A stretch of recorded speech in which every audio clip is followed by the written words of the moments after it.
1990s के around Madhya Pradesh व्यावसायिक परीक्षा मंडल MPPEB यानी Madhya Pradesh professional examination board में एक ऐसे घोटाले की शुरुआत होती है जिसने आगे चलकर कई सारी जिंदगियां तबाह कर दी। गवर्नमेंट पर भी कई सारे सवाल खड़े हुए और ये स्कैम इतिहास के कुछ सबसे बड़े स्कैम्स में से एक साबित हुआ। आइए जानते हैं आज की इस वीडियो में व्यापम स्कैम के बारे में।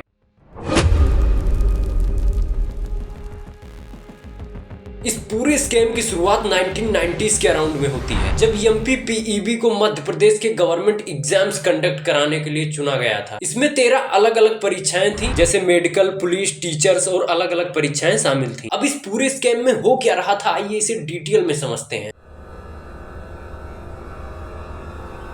इसमें होता ये था कि स्टूडेंट्स की जगह पहले से प्रैक्टिस कर रहे डॉक्टर्स या फिर ट्रेंड किए गए प्रोफेशनल्स को एग्जाम हॉल में भेजा जाता था। ये लोग पैसे लेकर एग्जाम दिलवाने से लेकर ज्वाइनिंग लेटर आने तक पूरा का पूरा एक सेटअप तैयार करके रखते थे। सबसे पहले ये सिलेक्शन कराने के लिए स्टूडेंट्स से पैसे लेते थे और फिर पहले से सिलेक्टेड या ट्रेंड लोगों को हायर करते थे एग्जाम में चीटिंग कराने के। इनकी प्रॉपर फेक आईडीज तैयार की जाती थी और फिर ये स्टूडेंट बनकर एग्जाम हॉल में जाते थे और वहाँ चीटिंग करवाते थे। या फिर कई बार जिन स्टूडेंट से पैसे लिया जाता था उन्हें OMR खाली रखने को बोल दिया जाता था और फिर बाद में ये उस OMR को भर देते थे और ऑडिट से बचने के लिए ये खुद ही उन स्टूडेंट से RTI फाइल करवाते थे और फिर उनकी फील्ड OMR सीट को एग्जैक्ट नंबर के अकॉर्डिंग रिलीज कर देते थे। या फिर कुछ केसेस में एग्जाम होने से पहले ही पैसे लेकर आंसर की को लीक कर दिया जाता था। ये पूरा स्कैंडल ऐसे ही चलता रहता है और सन 2000 में जाकर पहली बार इसे नोटिस किया जाता है और पहली बार इसके खिलाफ FIR दर्ज की जाती है। लेकिन इसके बाद भी सिलसिला भी रुकने वाला नहीं था। अगले 9 सालों तक ये सिलसिला ऐसे ही चलता रहता है, जिसके बाद ईयर आता है 2009 जब PMT यानी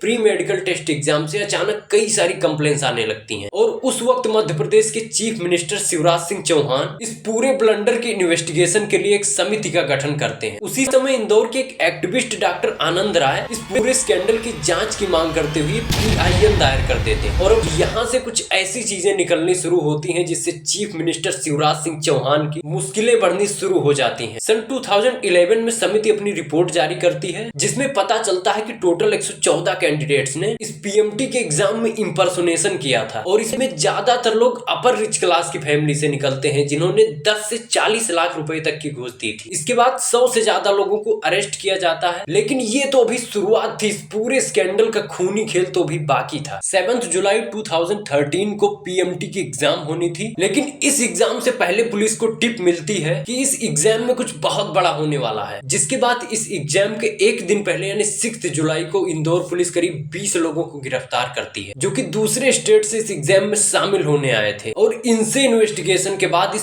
पूरे स्कैंडल के मास्टरमाइंड जगदीश सागर का पता चलता है, जिसके बाद इसे ट्रैक किया जाता है और 13 जुलाई 2013 को इसे मुंबई से गिरफ्तार किया जाता है। इसमें इसके पास एक सूची मिलती है जिसमें 317 स्टूडेंट्स को हाईलाइट किया गया था। ये पूरी खबर आते ही MP की पॉलिटिक्स में भूचाल आ जाता है और 26 अगस्त 2013 को चीफ मिनिस्टर शिवराज सिंह चौहान एक स्पेशल टास्क फोर्स यानी STF का गठन करते हैं। जैसे जैसे ये इन्वेस्टिगेशन आगे बढ़ती है इसमें कुछ टॉप ऑफिशियल्स का नाम सामने आने लगता है और 20 सितंबर 2013 को व्यापम के परीक्षा नियंत्रक पंकज त्रिवेदी को भी गिरफ्तार कर लिया जाता है और इसके साथ व्यापम के principal system analyst Nitin Mahindra और अजय सेन को भी एक्यूज किया जाता है और इसी इन्वेस्टिगेशन में पता चलता है कि ये पूरा घोटाला करीब 20 सालों से चल रहा था। जरा सोचिए इन 20 सालों में कितने ही इनएलिजिबल स्टूडेंट्स का सिलेक्शन कराया गया होगा और कितने ही करप्ट ऑफिशियल्स प्रोड्यूस किए गए होंगे। खैर जैसे जैसे ये इन्वेस्टिगेशन आगे बढ़ती है पता चलता है कि इस पूरे स्कैंडल में ठेकेदारों से लेकर गवर्नमेंट ऑफिशियल्स और पॉलिटिशियंस का एक पूरा का पूरा गिरोह है। उस वक्त के MP के पूर्व शिक्षा मंत्री लक्ष्मीकांत शर्मा के साथ उनके x special duty officer OP Shukla और सुधीर शर्मा को भी गिरफ्तार किया जाता है। इसके अलावा x IPS officer RK Shivhare को भी एक्यूज किया जाता है और दूसरी तरफ वहां उन लोगों को धमकियां दी जा रही थी जो इस पूरे स्कैंडल के पीछे पड़े हुए थे, जैसे डॉक्टर आनंद राज जिन्होंने 2009 में ही इस पूरे इंसिडेंट्स के लिए PIL फाइल की थी। वो इस पूरे स्कैंडल के पीछे पड़े रहते हैं, उन्हें जान से मारने की धमकियां दी जाती हैं और जब वो पुलिस से प्रोटेक्शन मांगने जाते हैं तो एलिजिडली उन्हें प्रोटेक्ट करने के लिए पुलिस उनसे 50,000 पर मंथ रुपए की डिमांड करती है। डॉक्टर आनंद इसे देने से इनकार कर देते हैं और 16 जुलाई 2015 को उन्हें इंदौर से किसी दूसरी जगह ट्रांसफर कर दिया जाता है। इधर स्पेशल टास्क फोर्स के आईटी एडवाइजर प्रशांत उर्फ मिस्टर एक्स पर व्यापम के करप्ट ऑफिशियल्स को ब्लैकमेल करने का आरोप लगता है। 2014 में उन्हें अरेस्ट कर लिया जाता है, लेकिन ये पूरी कहानी तब पलटती है जब वो इस पूरे स्कैंडल में चीफ मिनिस्टर शिवराज सिंह चौहान का नाम लेते हैं। वो एसटीएफ पर आरोप लगाते हैं कि इन्होंने चीफ मिनिस्टर शिवराज सिंह चौहान को बचाने की कोशिश की है, लेकिन चीफ मिनिस्टर यहाँ खुद को डिफेंड करते हुए कहते हैं कि इस पूरे घोटाले को एक्सपोज ही मैंने किया है और मुझे इसे एक्सपोज करने का श्रेय दिया जाना चाहिए। वो खुद को इनोसेंट बताते हैं। 2015 में एसटीएफ जबलपुर हाईकोर्ट में एक लिस्ट सबमिट करती है जिसमें 23 लोगों के नाम थे और अनफॉर्चुनेटली ये सभी लोग अब तक बहुत ही सस्पिशियस तरीके से मारे जा चुके थे। और इसका भी सबसे सैड पार्ट ये है कि इसमें कुछ स्टूडेंट्स भी थे। हालांकि मीडिया का कहना था कि इस स्कैंडल में 23 नहीं बल्कि 40 से भी ज्यादा लोग बड़े ही सस्पिशियस तरीके से मारे गए हैं। इस खबर के बाद पूरा देश शॉक में था और हैशटैग खूनी व्यापम, हैशटैग व्यापम जेनोसाइड जैसी टैग्स ट्रेंडिंग पर आ गए थे। 9 जुलाई 2015 को सुप्रीम कोर्ट ऑफ इंडिया इस पूरे केस को सीबीआई को ट्रांसफर कर देती है,